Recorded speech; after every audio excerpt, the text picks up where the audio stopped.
Hey guys, it's Kim Caron with your daily dose of our live interviews with the gallery artist. I'm going to allow some time for everything to get going, and we'll see what happens here.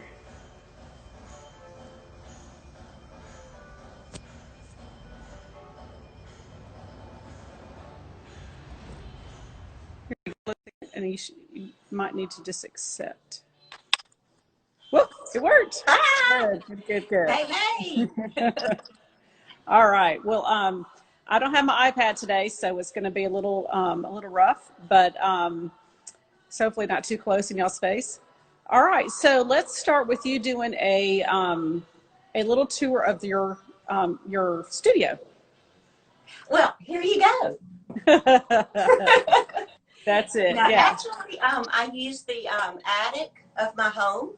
And so this is kind of my work area here. This is a project I'm working on here in Nashville. It's a 3D piece with, it's a collaborative piece that I'm working on with Gil Gibbons. So I was in the process of that this morning before you started a live video. Yeah. So what do you mean by a collaborative piece? Actually, he does a lot of work in like sculpture using wood pieces. He's very mathematical. Everything is very precise, which I'm not. And I'm basically doing the painting part.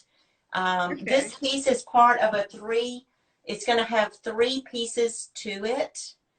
Kind of hard to explain without it. I've got some pictures I can show you. Well, I think that maybe after we do our interview today, if you want to go ahead and maybe post some pictures of that, and we'll share it. We'll repost it for you so people can understand what you're talking about. That'd be great. That'd be great. It's a lot of fun to work with another creative, because he's got his ideas and I'm bringing my ideas, and we're two totally opposite.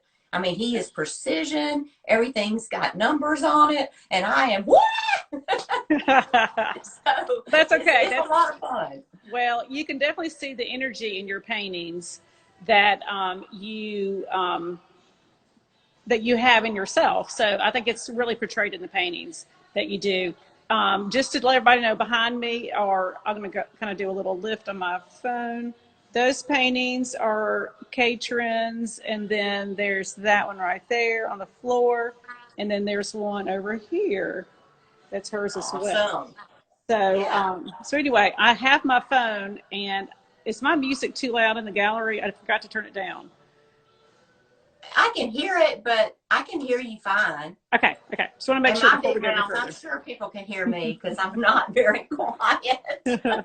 All right. Well, as you get started, I'm going to ask you the first question, and I want you to just what comes to your head, start giving us some information. So what I've been asking everybody is, how did you become an artist? What was it that, your journey to become an artist, and what,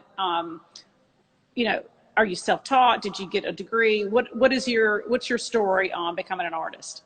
Oh, that's easy. I've been an artist since I was born. I started out doodling. My dad had an air conditioning business, so he always had plans and was always, in fact, I would get in trouble. I've told this before, but I would get in trouble because I'd doodle on his plans. So I was born sketching and drawing and doodling. And I'm definitely all self-taught. I did not go to college. I went to the School of Hard Knocks. Wow, and I picked up a paintbrush, I would say probably 35 years ago now. It's been quite a time. Yeah. And just started painting for something different. And it just kind of snowballed from there. I practice and I am full-time. This is the way I eat, and so I am in the studio every day. Yeah, 7 days a week. I do take breaks from time to time to get out in the woods, as you'll see on some of my posts. But that's my recharge. Yeah, I go out there and I recharge, and then I come straight back into the studio. Yeah. Okay. Well, next, everybody kind of knows what your imagery is, but the next question I usually ask everyone is, what is the medium that you usually work with, and the typical imagery that you create? And give us a little bit more about that. Okay, I work in acrylics for the most part. I do use mixed medium in that I use acrylic medium to add into my paints or either put on the canvas and then put the paint on top of it. There's several different ways you can do that. I've used coffee grounds. I've used paper mache. You know, so I don't limit myself. But as far as the basic ingredient, it is acrylics for my paintings or for my paint. Right, right. And you do abstract, which is, you know, everyone will, not everyone, but lots of people will say to me and to maybe to you as well, or maybe behind your back, they'll say, Every day. "Oh, I can do that. Anybody can do that. That's not a big deal. Abstract, that's easy." And those who are professional artists that paint images instead of abstract, they all say, a lot of them will say, "I'm not doing abstract. It's too hard." And so I want you to explain a little bit why, abstract is your focus and not specific images, even though I think your imagery, things that have affected you kind of come through on your abstract paintings. Absolutely. But, kind of explain to us a little bit more about abstract, because that's very different than the other people we've been talking to the last 2 weeks.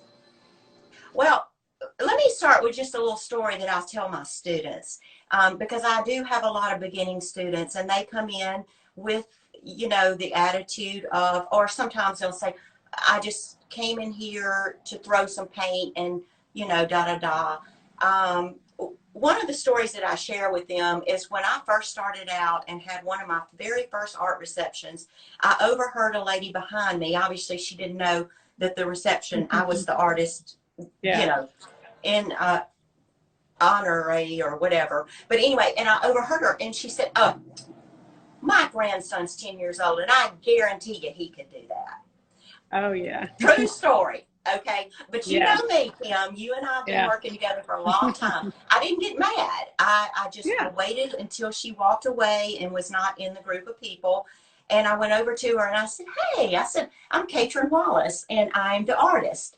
Well, of course, she went white. But I took a moment and I just explained to her, I said, there is so much more to my discipline than someone that is realistic paintings in certain ways. And the reason that being is because I don't have a visual. Everything that I put down on canvas comes from here and in my heart. It is not like I have a photograph or I'm looking at a person or rags. So I said, really it's a harder discipline because you have to really search deep down inside of yourself and your soul to make something come out on that canvas. And there are also the basics. You've got to have composition. Just throwing paint on a canvas is not going to get it. Yeah. And all of my students, my new students, will attest to that. They're like, "Oh my God, this is so different from what I, had in mind." Yeah. So you've still got to have those underlying foundations, the composition, your color palette, color theory. I mean, you still, and you've, for the most part, I think you should be able to draw. Luckily I did start out drawing. So when things do come into my head and my heart, especially after going out in the woods, I'll come back in and I'm sure subconsciously the landscapes and the waterfalls that I see is coming out on the canvas. Yeah.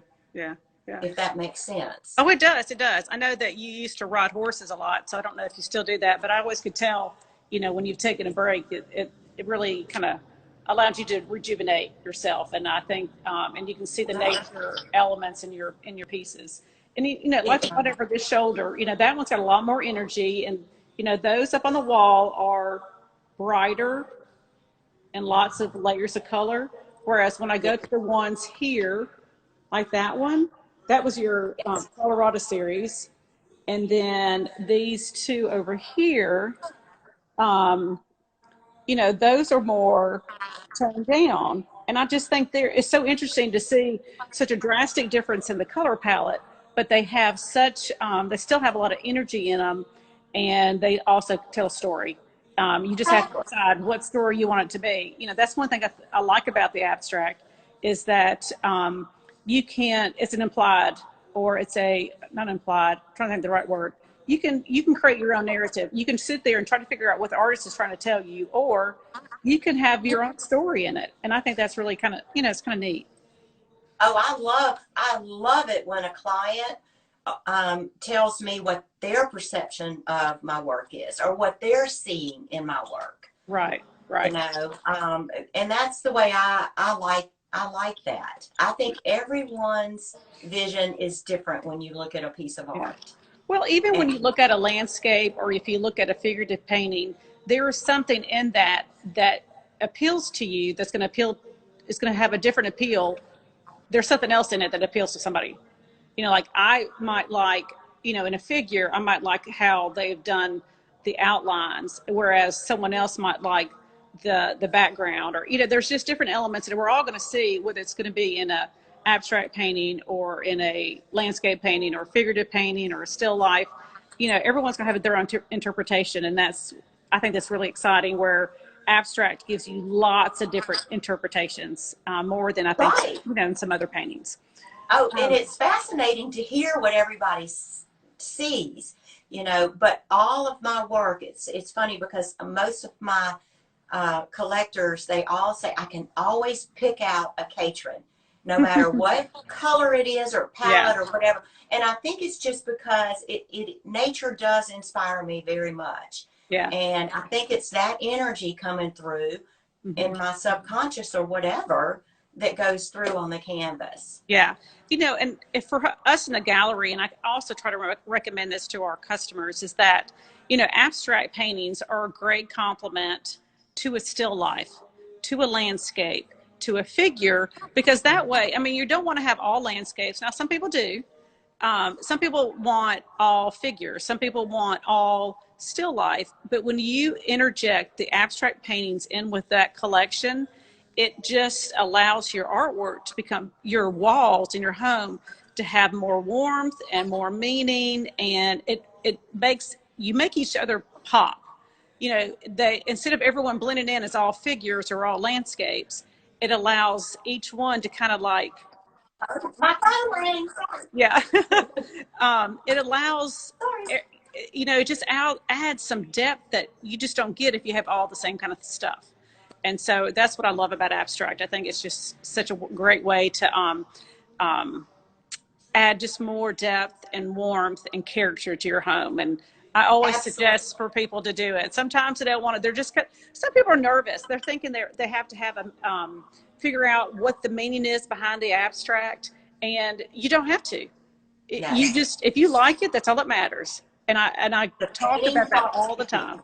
That matters if they like it. Yeah. That's right. Okay, so my next question is, I don't have my notes. I'm just like disorganized today. I left my iPad, I left the music on, and lost my notes. But Kim, I must be rubbing off on you. I know. Oh, I had too much sleep last night. So anyway, but I do remember. So I know that you're single and not trying to find you a date or anything. Let's see, what other, okay. I'm going to ask y'all's questions. If y'all want to throw in some questions, I'm going to go back and I'll ask those in just a minute. So I know you're single, but you still have, you know, grown children and you got a pet and stuff. How do you keep those distractions, whether it's your family or your friends or your temptations to go out at night instead of painting? Because I know you're kind of a night bird, so you're not an early bird. So, so anyway, well, how do you fight those distractions to really get in that studio and get your work done? I'm very, very disciplined. In fact, I'm pretty much a workaholic. It's not difficult for me. And as far as being a night owl, yes, but I'm usually a night owl in my studio. I have pulled some 24 hours before. I don't do it quite as often as I used to because I'm not as young as I used to be. You know, that takes a lot out of me. I mean, it really does. But I'm pretty much a workaholic, and I can easily split my social life and my studio life. In fact, sometimes I have to force myself to do, not force myself, but, you know, hey, you need to take a break and go, you know, you need to visit with your friends and your family. Right, right, right. We all need some socialization. I know that. Absolutely. I've told several artists there, you know, there's no excuse with distractions right now. They all have to be social distancing and quarantine. So get in that studio, get some work done. So I don't think we'll have to do that for you. No, not a problem. Yep. So let's see. My other question is, and then I'll get to the other question that's sitting on the screen. Why artwork? Why painting? Why did you not choose another career? Oh, you stumped me.